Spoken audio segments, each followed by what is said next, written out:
সাংবাদিক ভাই ও বোনেরা, আসসালামু আলাইকুম রহমতুল্লাহ বারাকাতুহু। আপনারা ভালো আছেন সবাই? আজকে মত বিনিময় সভা অ্যাকচুয়ালি আমি মনে করি এটা মত বিনিময় সভা না, জাস্ট সবার সাথে আন্তরিকতার সভা এবং মিলন মেলার সভা। আমি জানি আপনারা সবসময় ব্যস্ত থাকেন, আপনাদের বিভিন্ন জায়গায় বিভিন্ন, এখন যেহেতু সামনে নির্বাচন, সেই পরিলক্ষিতে আপনাদের ব্যস্ততাই স্বাভাবিক। আমি, আপনারা জানেন, আল্লাহর অশেষ মেহেরবানিতে সবকিছুর মালিক আল্লাহ। আল্লাহ কবুল করছেন বিলাই আর দল আমাকে চয়েস করেছেন। আমাদের বিএনপির প্রতীক, ধানের শেষের প্রতীক আমাকে দিয়েছেন এবং সেই সুবাদেই আপনাদের সবার সাথে আমি চিন্তা করলাম যে আপনাদের সাথে সবার অনেকের সাথে অনেক দিনের সম্পর্ক, বহুদিন পরিচিত, আবার অনেকে হয়তো আমার ছোট ভাইয়েরা যাদেরকে দেখি হয়তো এদের সাথে সম্পর্ক নাই। মনে করলাম যে আপনাদের সাথে অবশ্যই একটু সৌজন্য সাক্ষাৎ করা দরকার, পরিচয় হওয়া দরকার, দোয়াও নেওয়া দরকার। মানুষ যাকে ভালোবাসে আল্লাহ তাকে ভালোবাসে। আমি চাই আপনাদের ভালোবাসা নেওয়ার জন্য এবং আপনাদের দোয়া পাওয়ার জন্য। আজকে এখানে আমি শুধু আপনাদেরকে বলবো, আপনারা আমার জন্য প্রাণ খুলে দোয়া করবেন এবং আপনাদের যে কলম, আপনাদের যে কষ্ট, আপনাদের যে মেধা, সেই মেধার মাধ্যমে আমাকে যে যেখানে আছেন সেইখান থেকে যতটুকু পারেন উপকার করবেন এবং সাথে সাথে আমার যদি কোনো অন্যায় দেখেন, আমার যদি কোনো অবিচার দেখেন, সেগুলো সমাজে তুলে ধরবেন, কোনো ধরনের বাধা নাই। আপনারা জানেন আমাদের দলের ভারপ্রাপ্ত চেয়ারম্যান আমাদের তারেক রহমান 17 বছর বিদেশ থেকে কষ্ট করেছেন শুধু এই দেশের জনগণের মনের কথা যেন বলতে পারে, মানুষের বাক শক্তি ফিরিয়ে নেওয়ার জন্য, স্বাধীনভাবে সাংবাদিক ভাইয়েরা লিখতে পারে, কথা বলতে পারে, তার জন্য সে সংগ্রাম করেছেন। সেই সংগ্রামের ফসল হিসাবেই 5ই আগস্টের ছাত্র জনতা, সর্বদলের রাজনৈতিক নেতৃবৃন্দের মাধ্যমেই সাংবাদিক ভাই সবার চেষ্টাই কিন্তু এই দেশ পুনরায় আমরা কথা বলার সুযোগ পেয়েছি, আমাদের অধিকার ফিরে পেয়েছি। তাই আমি আজকে আপনাদেরকে বলবো, মানুষ মাত্রই ভুল থাকে, আমিও একজন মানুষ, আমার যে ভুল হবে না এটা আমি বলবো না। সেই ভুলগুলা আপনারা যদি ধরায় দেন, আপনারা যদি লেখেন, তাহলে আমি সংশোধন হতে পারবো এবং আমি নিজে বুঝতে পারবো যে আমার ভুল হচ্ছে। আর আপনাদের থেকে আমি শুধু চাবো, আপনারা, আমি যেসব সমাজের কাজ করার জন্য প্রতিশ্রুতি দিছি, আপনাদের সহযোগিতা একান্তভাবে প্রয়োজন। আপনাদের মাধ্যমেই এই সমাজ থেকে নেশা মুক্ত করার জন্য আপনাদের সহযোগিতা লাগবে। আপনাদের মাধ্যমেই এই মুন্সিগঞ্জ 1 থেকে সন্ত্রাস, চাঁদাবাজি দূর করার জন্য আপনাদের সহযোগিতা লাগবে। আমি প্রতিটা মিটিংয়ে আমার নেতা কর্মীদেরকে বলি, যেহেতু আমাদের নেতা আমাদের ভারপ্রাপ্ত চেয়ারম্যান তারেক রহমান বলেছেন বিএনপিতে কোনো চাঁদাবাজের স্থান নাই, বিএনপিতে কোনো সন্ত্রাসীর স্থান নাই, বিএনপিতে কোনো নেশাগ্রস্ত স্থান নাই। সেই আমার নেতার সাথে সাথে আমিও বলবো, আমার এই মুন্সিগঞ্জ একে কোন ধরনের বিএনপির নেতা চাঁদাবাজি করবে, নেশা করবে, তাদেরকে আমায় এই মুন্সিগঞ্জ একের বিএনপির পদে থাকবে না। সেই ব্যাপারেও আপনাদের সহযোগিতা লাগবে। আপনারা যখনই শুনবেন আমার বিএনপির নেতা কোথাও চাঁদাবাজি করে, কোথাও নেশার ব্যবসা করে, নেশা করে, সেই জিনিসগুলো অবশ্যই নির্দ্বিধায় আপনারা লিখবেন, কোন ধরনের বাধা নাই। আপনাদের সাথে কাঁধে কাঁধ মিলে এই দেশের এই মুন্সিগঞ্জ একের উন্নয়নের কাজ করব, অবকাঠামোর কাজ করব, এবং আগামী যে নির্বাচন এই তত্ত্বাবধায়ক সরকার যে ফেব্রুয়ারিতে ঘোষণা করেছেন, আশা করি ইনশাআল্লাহ ঠিক টাইম মতন তফসিল ঘোষণা হবে, তখনই আমরা বুঝতে পারবো কোন তারিখে আমাদের নির্বাচন হবে। সেই নির্বাচনের আগে আমার যে প্রচারণা চলছে, সেইখানে আপনাদের সর্বপ্রকার সহযোগিতা কামনা করি।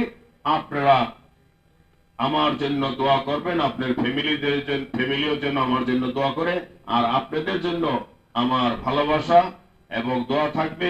আপনারা সবাই সুস্থ থাকবেন। এবং আমার অনেক সময় ব্যস্ততার, যেটা হাফিজ বললেন, হয়তোবা আপনাদের টেলিফোন ধরতে পারি না, বা অনেক সময় আপনাদের সাথে যোগাযোগ করতে পারি না। এর জন্যই কিন্তু আজকে হেনে সবাইকে দাওয়াত দেওয়ার অর্থ হইল আপনাদের সাথে পরিচয় হয়ে রাখা। আমার যেহেতু অনেক সময় প্রোগ্রাম চলে, এই যে এখন প্রোগ্রাম চলতেছে, টেলিফোন বন্ধ, এখন আপনি এমন সময় যে টেলিফোন করলেন, হয়তো আমি জনসভায় আছি, তখন হয়তো মন খারাপ হবে যে আমাদের তো টেলিফোনটা উত্তর দিল না বা কল ব্যাক করলো না, দেখা গেল সারা দিনে 3টা-4টা প্রোগ্রাম, গলা বসে গেছে। তা এই জন্য আমি ক্ষমা চেয়ে নিব। আপনারা যদি আমার ভাই, বন্ধু, আমার শুভাকাঙ্ক্ষী হন, তাহলে নিজ গুণে ক্ষমা করবেন। আর আজকে একটু আগে হাফিজ যেটা বললেন, আমাদের দপ্তর সম্পাদক সার্বক্ষণিক এখানে আমার অফিস চালু হয়েছে, ওহিদুল থাকবে, এবং আমার সাথে মিডিয়া সেলের ইসরাফিল থাকে। আপনারা অবশ্যই আমাকে না পাইলে ওদেরকে মেসেজ দিলে অবশ্যই আমি মেসেজ পাবো এবং আপনাদের সাথে যোগাযোগ করার চেষ্টা করব। আমি আর আজকে অ্যাকচুয়ালি কোনো বক্তৃতার জন্য ডাকি নাই আপনাদেরকে, কোনো কষ্ট দেওয়ার জন্য ডাকি নাই, শুধু ভালোবাসা দেওয়ার জন্য ডাকছে এখানে, আর শুধু দোয়া নেওয়ার জন্য ডাকছে আপনাদেরকে এখানে। আবার সবাইকে বলবো, আপনারা সবাই সুস্থ থাকেন, ভালো থাকেন, এবং আমার জন্য আবারও আপনাদের দোয়া কামনা করে, এবং আমার নেতা দেশনেত্রী বেগম খালেদা জিয়ার জন্য, দেশনেত্রী বেগম খালেদার জন্য প্রাণ খুলে দোয়া করবেন, এবং আমাদের নেতা তারেক রহমানের জন্য দোয়া করবেন, উনি যেন বাংলাদেশে সুস্থ শরীরে আসতে পারে এবং আমাদের সাথে কাঁধে কাঁধ মিলে এই নির্বাচনে প্রচারণা করতে পারে এবং এই নির্বাচনে অংশগ্রহণ করতে পারে। আপনারা আরেকটা কথা না বললেই নয়, আপনারা সবসময়তে শোনেন, আমিও 31 দফা বাস্তবায়নের জন্য আমরা কর্মসূচি দিয়েছি, বিভিন্ন জায়গায় লিফলেট বিতরণ করি। আমাদের নেতা তারেক রহমান 31 দফা কর্মসূচিতে জনগণের কি কি উপকার হবে, আপনারা অনেক সাংবাদিক ভাইরা বিভিন্ন ভাবে আপনারা লেখেন, আপনাদেরকে তার জন্য আপনাদের ধন্যবাদ। কারণ আপনাদের মাধ্যমেই এই প্রচারগুলা মানুষে পাবে, আপনাদের মাধ্যমেই আমরা যতই লিফলেট বিতরণ করি না কেন, আপনাদের সুন্দর লেখা, আপনাদের একটু কষ্ট করা, আপনাদের মেধাটাকে যদি কাজে লাগান, তাহলে জনগণ উপকৃত হবে। আমাদের জনগণ, বিএনপি সবসময়তেই জনগণের দল, বিএনপি সবসময়তেই জনগণের পাশে থাকে। আমাদের নেতা তারেক রহমান সবসময় বলেন, আমরা যেন প্রতিটা কর্মী জনগণের সেবক হই। সেই হিসাবে আমি প্রতিটা মঞ্চে, প্রতিটা বক্তৃতায় বলি, এখন থেকে আমরা কোন বিএনপির নেতা না, বিএনপির কর্মী হিসাবে আমরা জনগণের পাশে থাকতে চাই, জনগণের সেবক হয়ে বাঁচতে চাই। আপনারা ভালো থাকেন, সুস্থ থাকেন, আল্লাহ হাফেজ, আসসালামু আলাইকুম রহমতুল্লাহ বরকাতুহু। ধন্যবাদ আব্দুল্লাহ ভাই। আর আপনাদের সকলের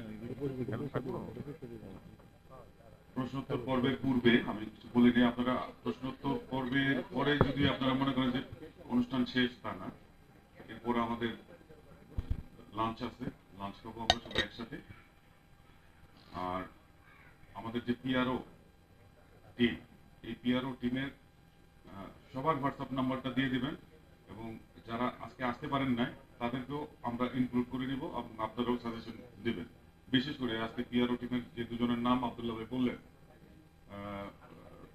সিরাজদি খানের দপ্তর সম্পাদক কোথায়, হাত উঠে, ওনার সাথে, এবং ইসরাফিল আলম কোথায়, এই দুজনের সাথে মানে লাস্ট যাওয়ার আগে বিদায়টা তার সাথে এই দুজনের কাছ থেকে বিদায়টা নিয়ে যাবে।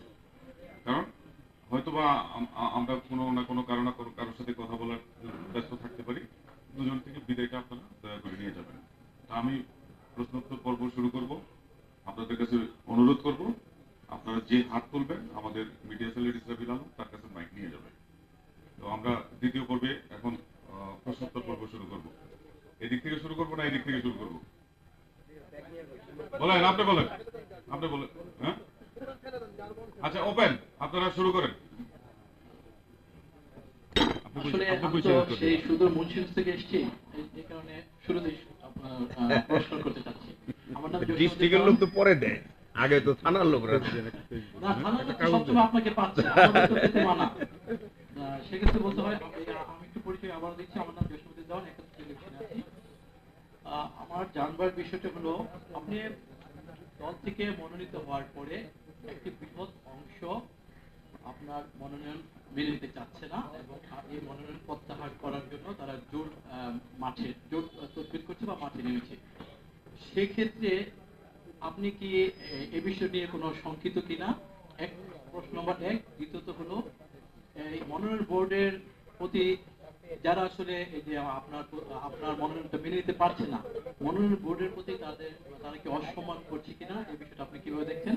আর তৃতীয় প্রশ্ন হলো, তারা যদি আপনার বিরুদ্ধে থাকে, সেক্ষেত্রে আপনার নির্বাচনী বৈতরণী পার হওয়ার কোনো জটিল হবে কিনা?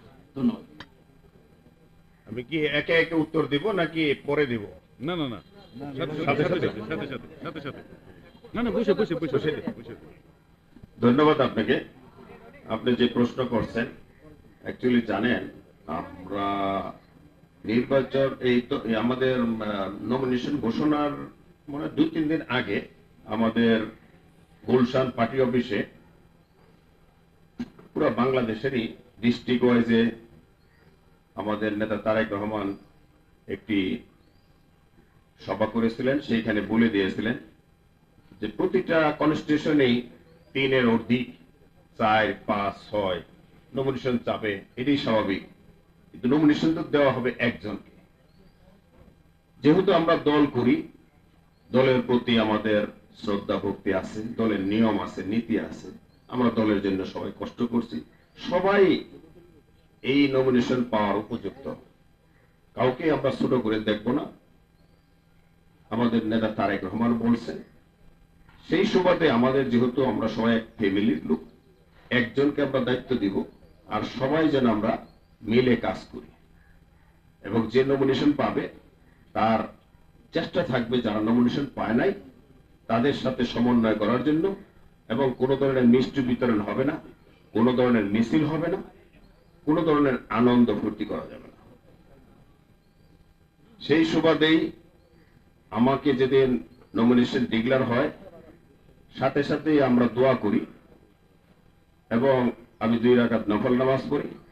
আমি সর্বপ্রথম টেলিফোন করি, আমার মাকে টেলিফোন করার আগেই আমাদের বড় ভাই মমিন আলী ভাইয়ের খুব কাছের লোক ধীরেন কুদ্দুস, আমাদের সিরাজদিঘা থানার প্রাক্তন সভাপতি, আমার সাথে একসাথে ছিলেন।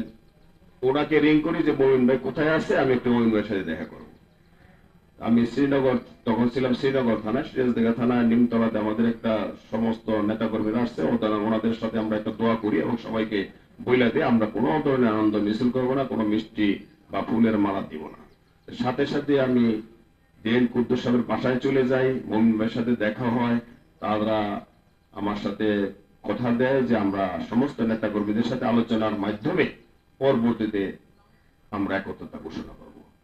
সেই সুবাদেই আমি কিছুক্ষণ পরেই আমাদের আরেক ভাই কেন্দ্রীয় নেতা শরফতুল্লাহ শফু ভাইয়ের সাথে কথা বলি টেলিফোনে, এমনকি রাত্রে আমি চলে যাই শফু ভাইয়ের বাসায়। হয়তো উনি বাসায় ছিলেন না, এর জন্য আর দেখা হয় নাই। তারপরে আমি আরেকজন আমাদের প্রার্থী ছিলেন ফরহাদ ফরহাদ ভাইয়ের সাথে দেখা করি, টেলিফোনে আলাপ হয়, সবার সাথে চেষ্টা করি। এমনকি তাদের সাথে যারা সিনিয়র নেতৃবৃন্দ ছিলেন অনেকের বাসায় আমি গেছি, অনেকের সাথে টেলিফোনে আলাপ হয়েছে, অনেকেই জয়েন করছে। আপনারা জানেন 2 দিন আগেও শ্রমিক দল তাদের সাথে ছিল, মঈন ভাইয়ের সাথে, শুভ ভাইয়ের সাথে। সেই শ্রমিক দলের প্রায় 1000 মতো সদস্য 14টা ইউনিয়নের সিরাজদিঘা থানার, তারা 3 দিন আগে আমার সাথে একত্রতা ঘোষণা করছেন, দলের সাথে ঘোষণা করছেন, এবং অনেক সিনিয়র নেতারা অলরেডি চলে আসছেন। কিছু কিছু যোগাযোগ করতেছে, আজকে কালকে আসবে। এখনো আমার এই ভাইয়েরা আসেন নাই। আমি আশা করি দলের খাতিরে, যেহেতু সবাই দানের শীষের ভোট চায়, এরা কিন্তু এখনো দানের বাহিরে না, হয়তো আমাকে পছন্দ করে না, আমি তাদেরকে পছন্দ করি, এবং আমি সবসময় দোয়া করি যেহেতু দল করে অবশ্যই, আর এখনো তারা দানের ভোট চায়।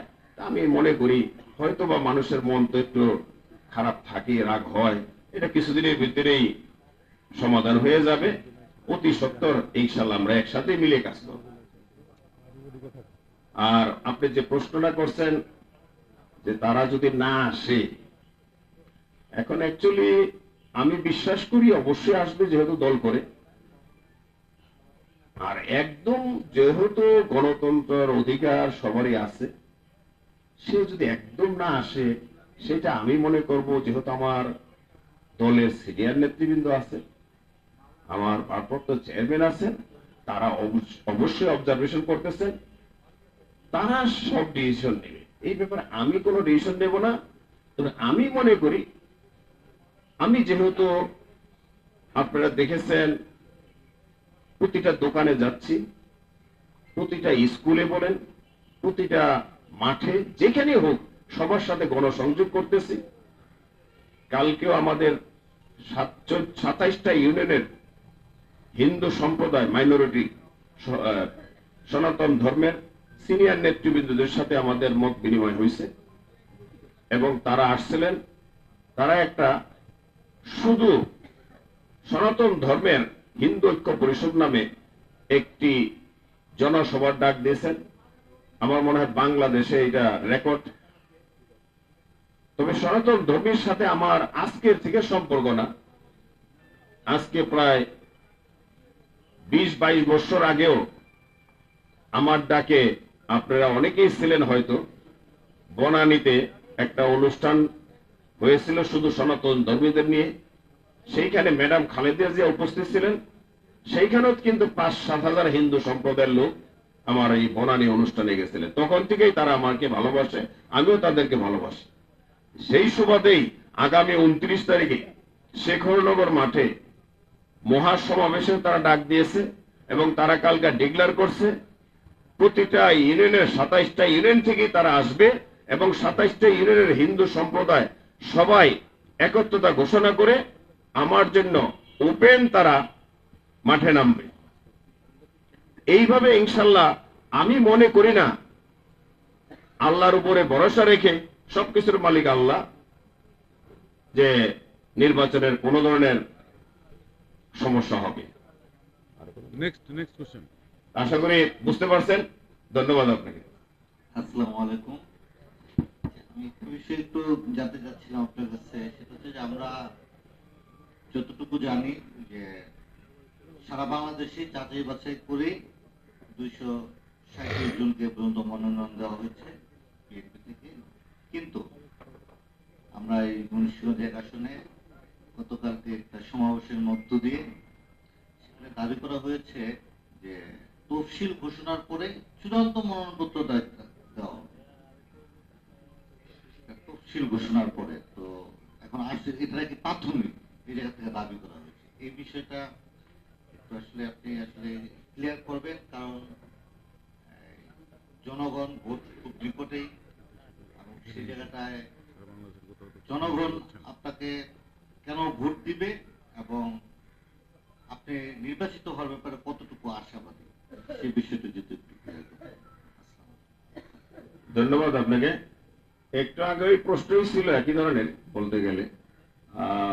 যারা এখনো বলতেছে যে এটা ফাইনাল নমিনেশন না, হয়তোবা এটা প্রাথমিক নমিনেশন দেওয়া হয়েছে, এটা তো শুধু আমাকে একা না, পুরা বাংলাদেশেই আপনারা জানেন 200-র উপরে নমিনেশন দিয়েছে।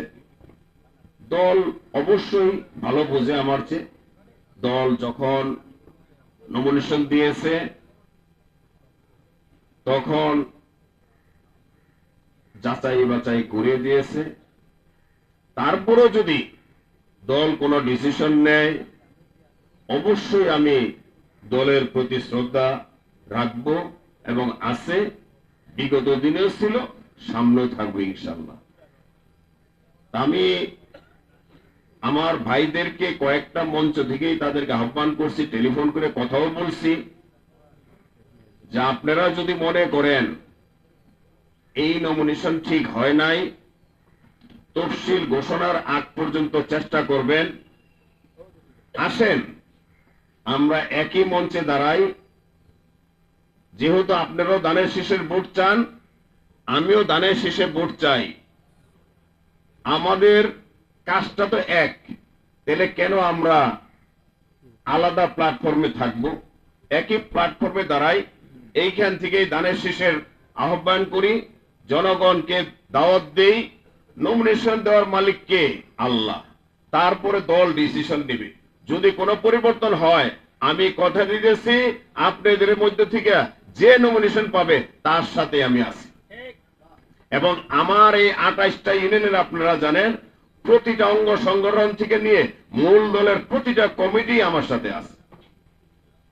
কোন একটা অঙ্গ সংগঠন, কোন একটা মূল দলের কমিটি কিন্তু আমার বাহিরে নাই। আমি তাদেরকে নিয়েই কথা দিচ্ছি যে এদেরকে নিয়েই এদের পক্ষে কাজ করব। তারপরে আপনারা যে প্রশ্নটা করছেন নির্বাচন জিতার ব্যাপারে, আবারও বলবো, নির্বাচনের সবকিছুর ফল একমাত্র আমি ভরসা করি আল্লাহর উপর, তারপরে আমার মুন্সিগঞ্জ একের সর্বস্তরের জনগণের উপর আমি বিশ্বাস করি। আমি আশা রাখি অবশ্যই অবশ্যই 100% ইনশাল্লাহ বিজয় হবেই হবে দানের শীষের প্রতি। ধন্যবাদ। আমার নাম আরিফ হোসেন, আমি সভাপতি শ্রীনগর প্রেস ক্লাব। আমি একটু প্রশ্ন করতে চাচ্ছিলাম